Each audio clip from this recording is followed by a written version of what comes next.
Nothing strains a friendship like being in business together. It's marriage. Oh. It's marriage without the sex, man. Right. So, but sometimes you get fucked. Right, and here we are.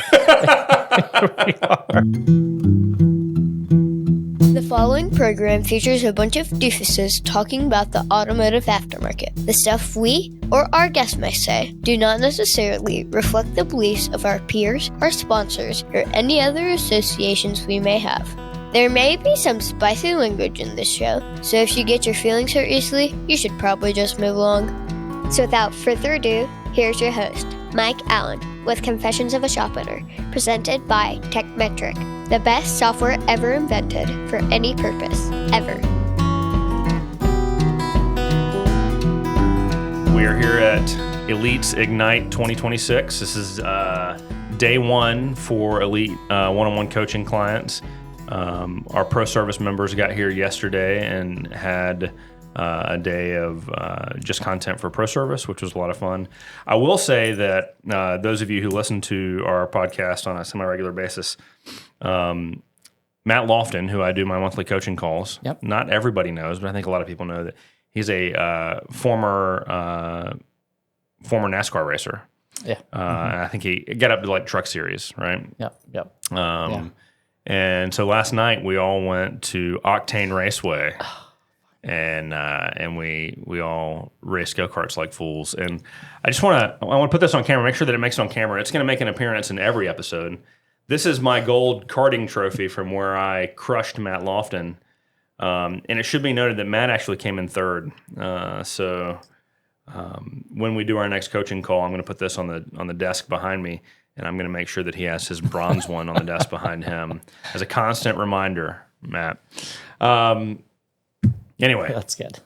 Nate, how you doing, man? I'm doing really well. I'm doing good. Thank you. Thanks for having me on today. Absolutely. So real quick, just introduce yourself, where you're from, your shop, that kind of stuff. Yep. So, yeah, absolutely. My name is Nate Winston. I own Winston's Complete Auto Care in the wonderful city of Cuyahoga Falls, Ohio. That's in Northeast Ohio, Akron area. Been doing it coming up on 2 years now so far. Doing pretty good, staying busy and getting a lot of work done. Okay. Yeah. And how long have you been in the trade? Been in the trade coming up on close to 20 years now. Okay. Yes. All right. Started out as a technician, I assume, or? A lot of people assume that because that's what you do, but no, I started out as a business owner. Okay. Learning the business, learning to be a technician, learning about customer service, all at the same time, all from day one. Holy cow. Yeah. Yep.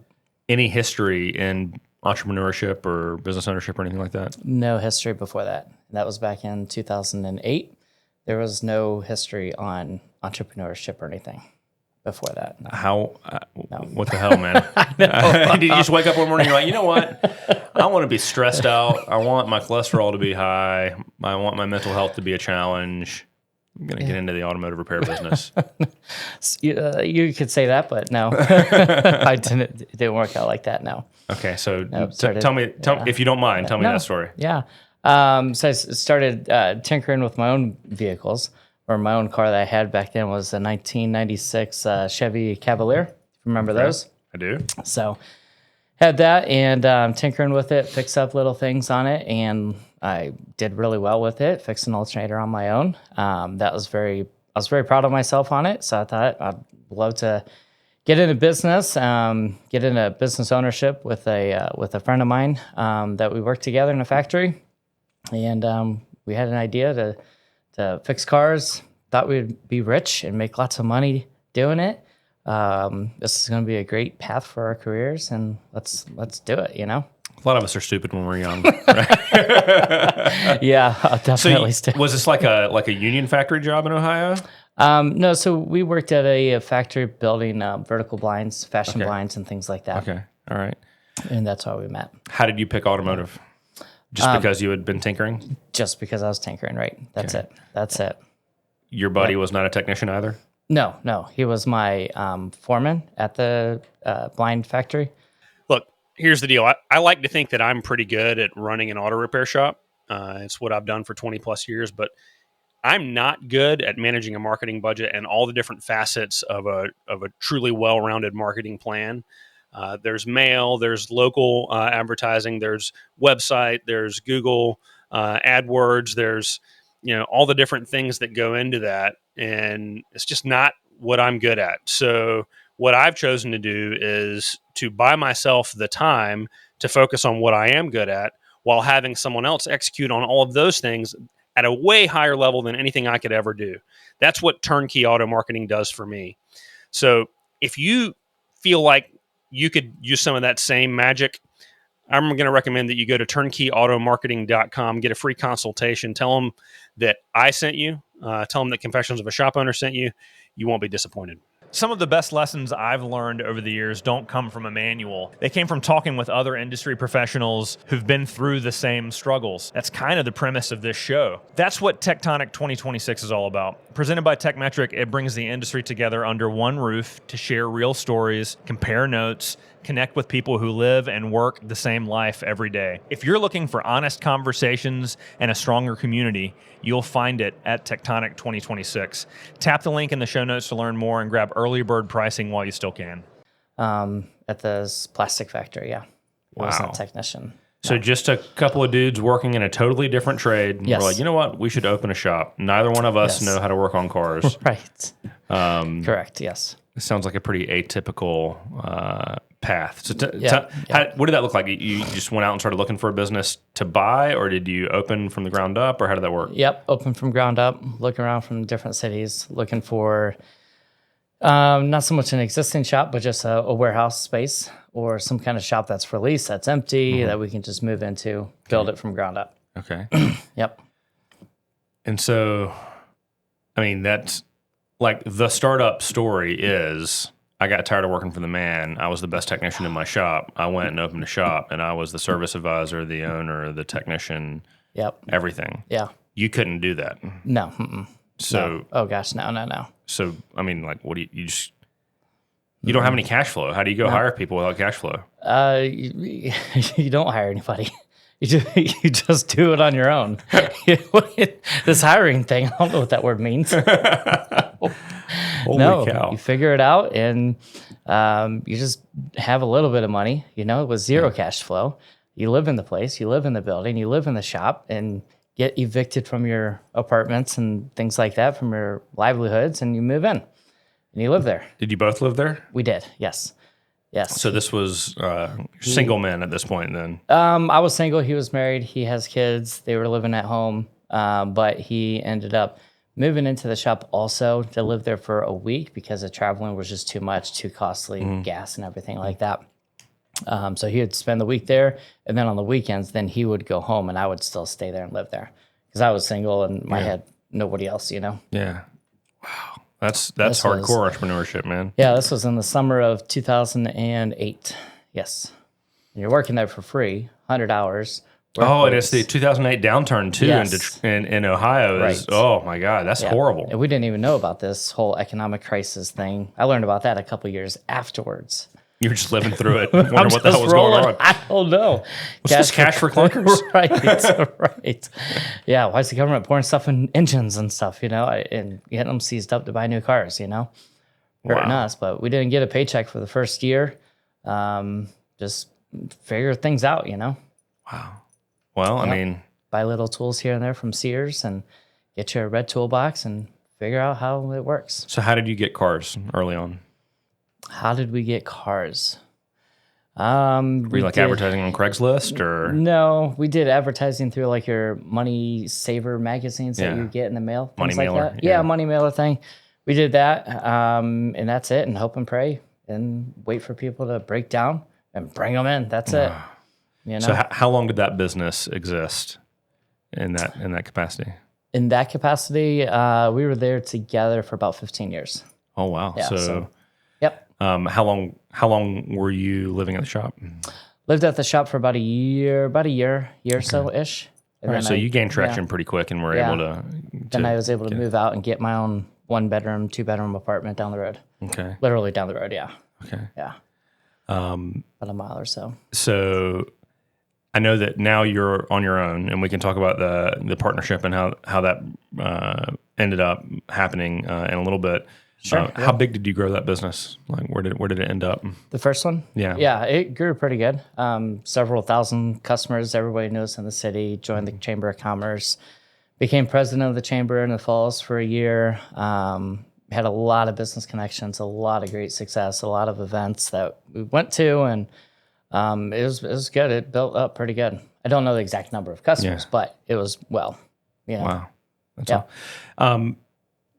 Chamber involvement. Obviously, if you became president of the chamber, then you were very involved. Yes, I was. I've always believed that organizations like the Chamber of Commerce or BNI or whatever else, a lot of its worth and value depends on the makeup of that chamber or that BNI chapter. Yes, it does. Yeah. And the level of engagement of its members. Do you think that's a worthwhile effort and time investment for a startup shop owner? Yeah. Maybe not right away because it does cost some money to get membership and everything, but within the first year of business ownership, yes, absolutely. Yeah. In my experience, if just being a member doesn't bring any value, you've got to be a member and go to the events and build relationships and be social.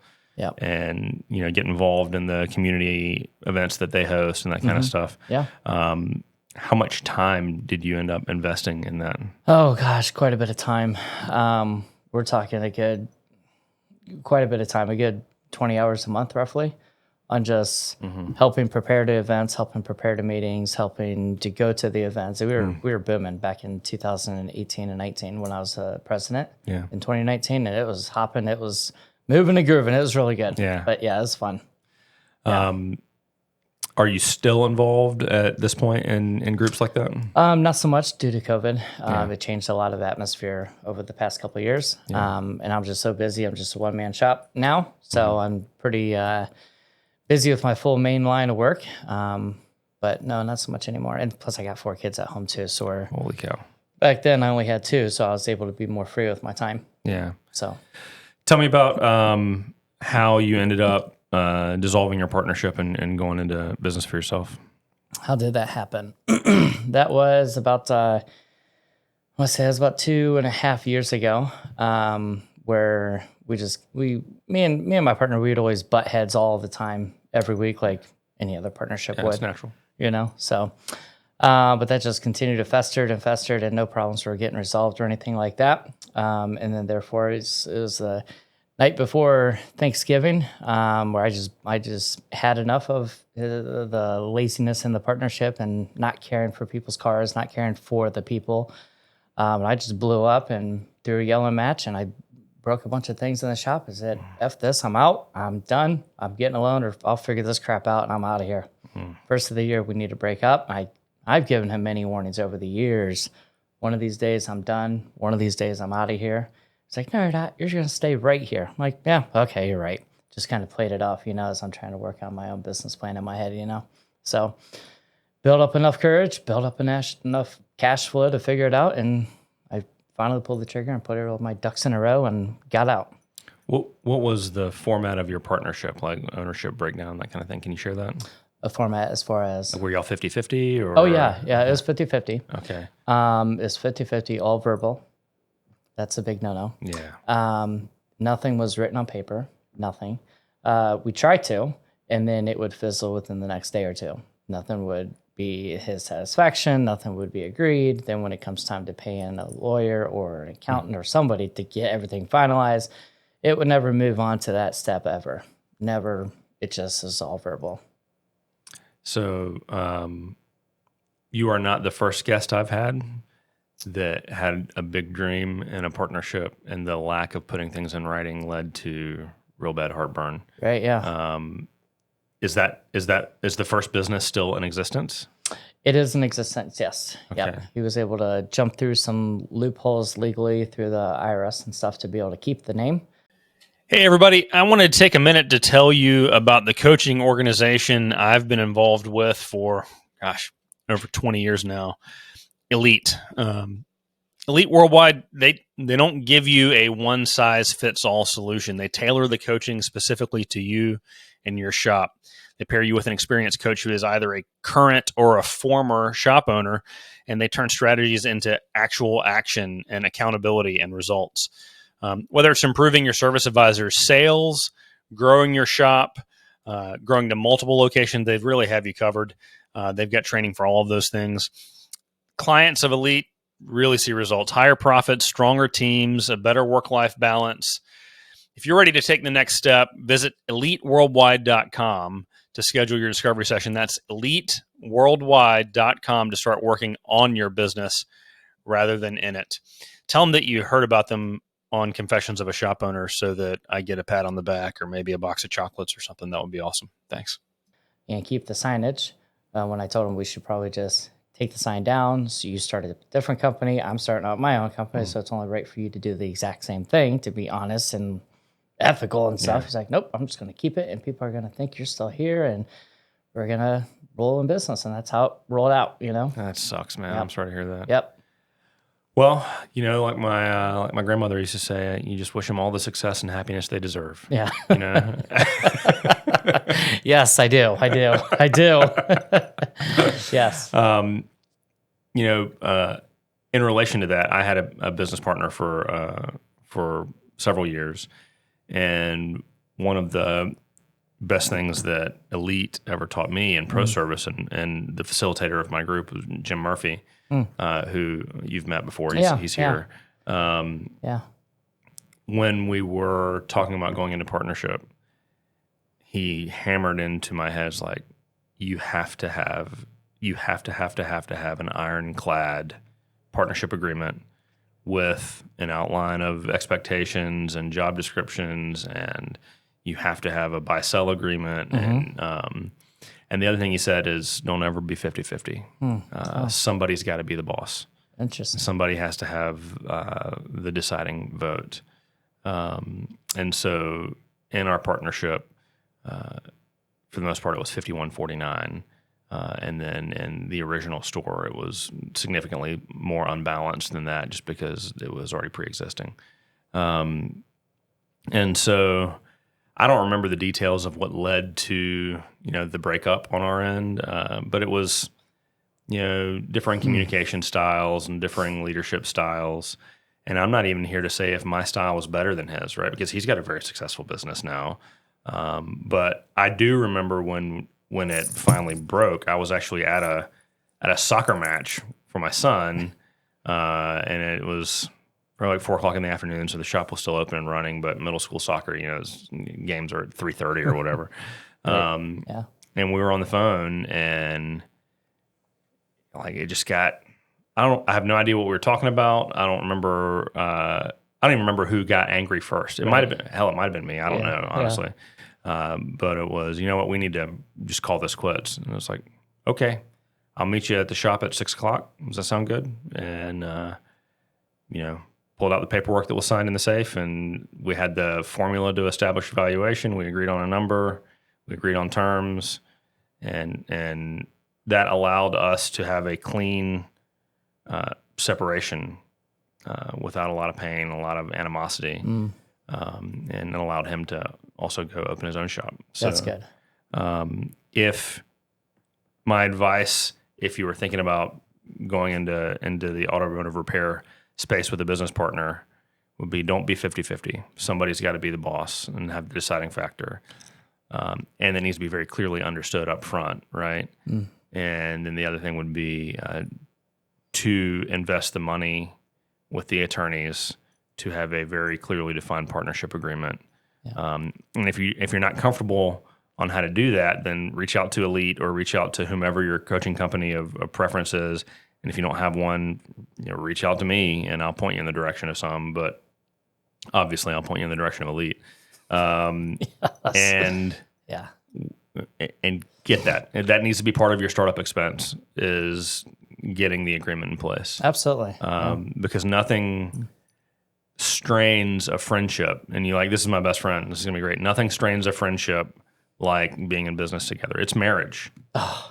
It's marriage without the sex, man. So But sometimes you get fucked. Right, and here we are. Here we are. Oh, you hit it right on the head. Yeah, absolutely. It's like a marriage, and I can't be married to two different people at the same time. Yeah. My wife and him. It's one or the other, and I chose my wife and kids for the better of us. So I wonder, but like, unless there's a huge like net worth disparity, a prenup seems kind of weird in a marriage, right? Oh, That's yeah, exactly what you're yeah. doing. You're getting a business prenup. yeah, right? sure, yeah, And even if you both got nothing and you're starting out of a shoebox, right? yep. You still need that in case of what you build in the future. But I think prenups are kind of frowned upon, right? They are, yeah. Prenups almost make it feel like you're planning on failure. Yes, correct. I hate it. We don't have it. My wife and I don't have it, and it shouldn't be around. Yeah. But at the same time, I think it's reasonable and acceptable to say you have to have a partnership agreement before you go into business with Yes. someone. Yeah, that you need. I wonder why there's that disparity. Amanda, don't worry, I don't want to bring up you have better earning potential than I do anyway. I want the alimony. So, and a text comes in from my wife. That's weird. Things fell apart. Yeah. Yes. That happens. Yes. And so when did you open your shop? So I opened it February 5th of 2024. So you pulled out of the pandemic. Yep. You recovered. Yep. He's got all the all the Wonderful. payroll Wow. protection plan dollars in his wallet, and Yep. he's got all the free government money in his wallet. That was a lot of work. Yes. Yeah. Yeah. And now you go into business for yourself. What Yes. did it look like starting over? Tell me about that. It looked scary, because I wasn't sure who was going to follow me over. Wasn't sure if I was going to get any business right at the beginning. But I just bought one tool at a time. Don't just go out and buy all kinds of nice new tools all at the same time, and just start slow and build yourself up, work up. Same town? Same town. Yes, I was not going to leave our city. I wasn't going to leave the town or anything like that. I thought about it as angry as I was going to move. I was going to open up a shop, and who knows where. I didn't care where. I just needed to get away from him and the toxicity inside the workplace. But this place, miraculously by God's grace, it came available right down the street from us. Had lots of. So you're just a couple blocks down the road. I am, yeah, 1 mile down the road. Yes, yeah. Yep. Do you is your test drive loop? Do you turn around in his parking lot? No, no. Just 14 times a day, just one hand out the window as you're turning around in the parking lot. No, I'm a bigger man than that. I'm a petty bitch, so it's okay. Yes, we can see that. So you're a year and a half, 2 years in now? Yeah, coming up on 2 years, yes. Okay. Next week will be 2 years. And Yep. you signed up with a coaching organization right out of the gate. Yep, I got Elite Worldwide. Yep, Elite here. The best coaching organization in the world. Sorry. You're fine. Yeah, they've been great. So you came to Ignite last year also, right? I did, yes. Was that your first event like that? Or you've been coming to like ASTA and stuff like that, right? Surprisingly, I've never been to ASTA.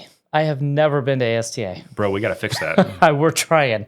I think my wife and I, we talked last night. I think I'll be able to make it this year finally for the first time. Well, Yes. The podcast is buying free tickets for first-time attendee shop owners. Now, not for all of you, right? But when we pass over 20,000 followers, and then for each 1,000 thereafter, yeah. we're buying a ticket. So, Nice. So like, follow, and subscribe so that I can give Nate a ticket to ASTA Expo.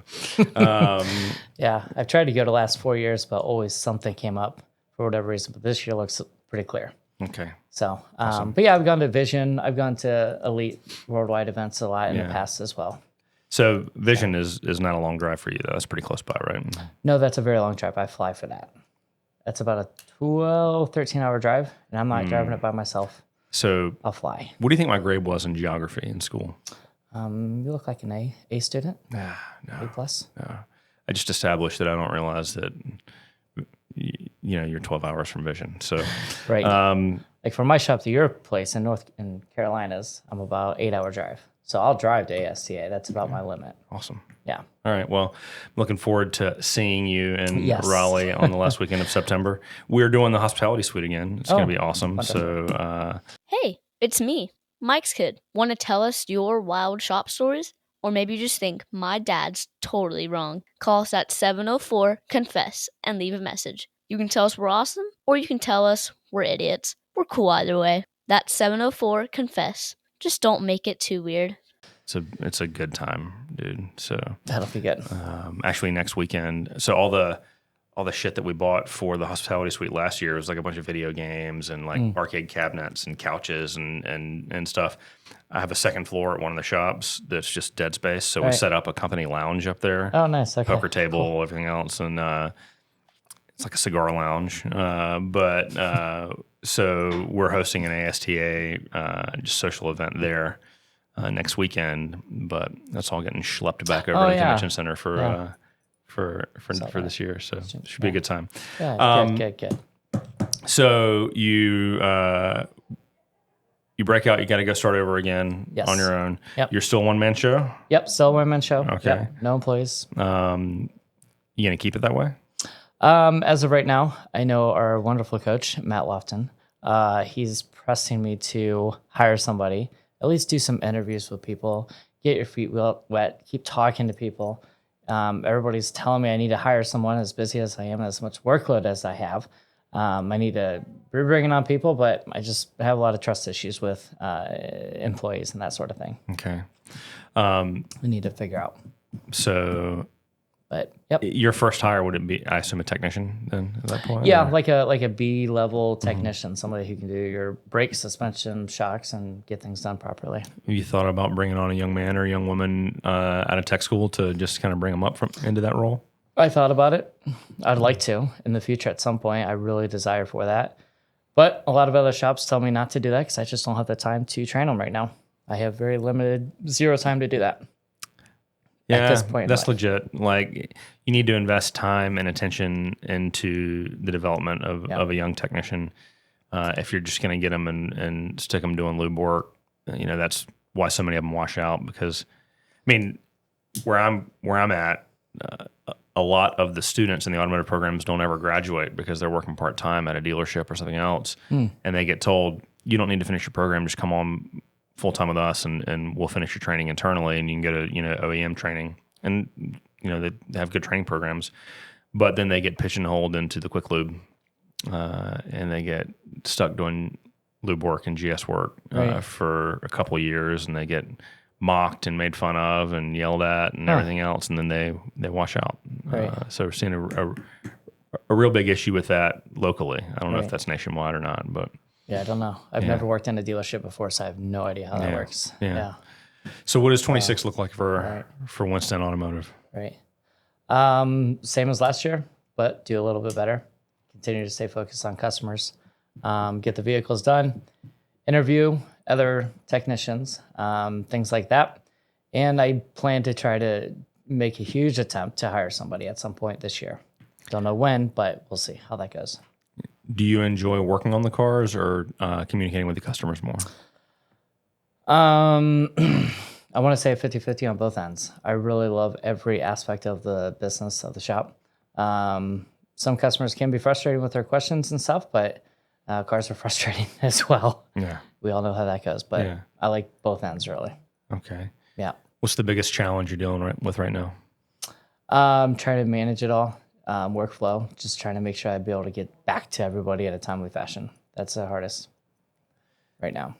Well, so, I mean, it's an instant gratification society we live in, right? So it is. Everybody wants their vehicle back 5 minutes ago. Yep. And I think like that too. Yeah. I think like, hey, they dropped it off. They want it back right now. They want it back today. So I'm always constantly in a hurry trying to get it done as quickly as I can, So you're not taking on a lot of big heavy work, or is it? No, this year I'm done doing engine work, transmission work. I don't do that anyways, but this year I'm done doing engine replacements. So that just takes up way too much time.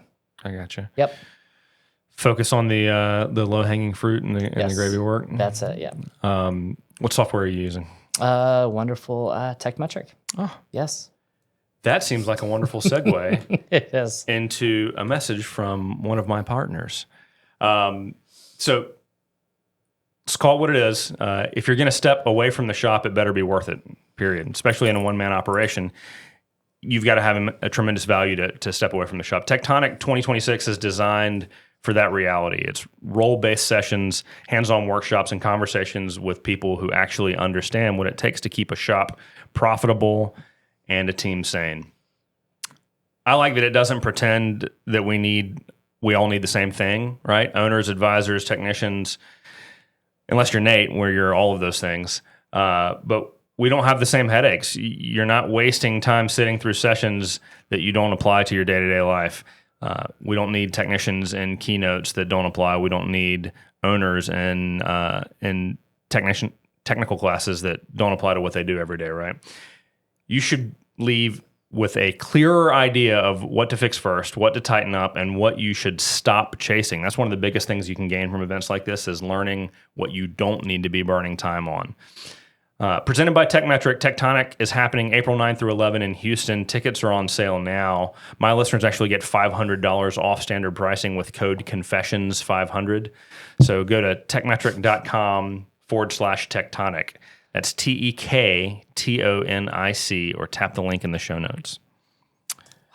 That was wonderful. I got to learn. I see, You did such a good job. I'm not used to doing live reads, and I'm trying to get better at it. Yeah. So you see these people on TV that are doing live reads, and it's just so smooth and easy. Yep. I don't get it yet. I just need reps, man. You got to get reps. So I am excited about Tektonic, though. It looks like it's going to be fun. Yep. Although I'm not sure what kind of vibe they're trying to put out there. I was looking at what to expect, and they've got an IV rehydration bar there, so you can go in and get an IV the next morning, so you're fresh as and right as rain. That's so good. maybe it does sound like my kind of conference. So yeah. You'll fit right in. Ironically, I have learned that I think I'm going to stop consuming alcohol at these events when I'm working for the podcast. Because I'm not exactly like my A game is already C game, right? So you throw in a little bit of a salty hangover, and it's really weak sauce. So whereas the episodes that we record when I'm sitting at my house and it's in the evening, I'm going to continue to drink whiskey for That's those. fine. You're at home. Yeah. Just get a little more wobbly by the late in the episode. That's okay. So anything specific that you're hoping to gain and ignite this year? Just more friendships. Okay. More networking. More shop ownership insight. Yeah. That's it, really. Just try to continue to grow, sit in on classes, and just get my face out there and keep meeting new people. Any of the vendors that you're specifically interested in meeting or learning more about? Nothing specific, no. I know that we've got, I'm planning on talking to Rilla, who I actually have signed up for but haven't implemented yet. So I got to Rilla, yeah. I'll have to see. And Promotive, I've just signed up with. Oh, okay. Promotive, yeah. And so getting to know more of their team really effectively.